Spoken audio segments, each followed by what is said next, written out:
Yes, absolutely. Happy to help.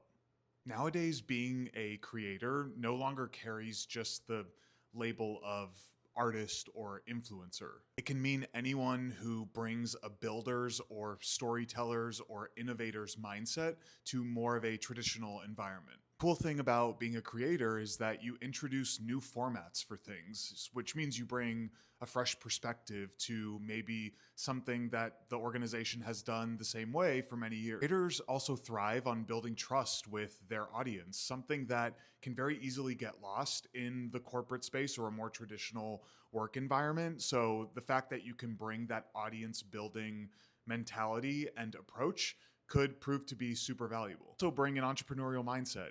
Many creators think like owners. They're used to testing and iterating on something until they get it right. The last thing I'll say, and this is something I say often, regardless of job, regardless of industry, think beyond what you imagine a job description to be or what you think others perceive being a creator as. Throw that out the window and think more on the everydayness. I like to call it the everydayness of being a creator and producing content. So, for example, if we take like a grocery store cashier, you're more than just a cashier at the grocery store. You're handling money, so money management. You're doing more or less some crowd control as well. You're working cross-functionally with people who might be helping to bag groceries. You're thinking on your feet because a customer might have an issue while they're in line.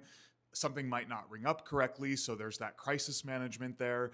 So it's more than just what the job is at face value. Think beyond that perceived job description and look into the everydayness or get into the weeds of the job, which will help you extrapolate the different components of what makes up the experience of being a creator. Okay, I lied. This is definitely the last thing, I promise. So to your point about nobody's going to take you seriously, make them take you seriously. Give them a reason to bring you onto the team.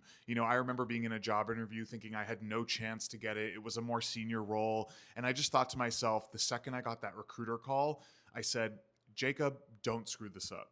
Sell yourself and give them a reason to bring you onto the team. If you give them a reason, then it's a home run.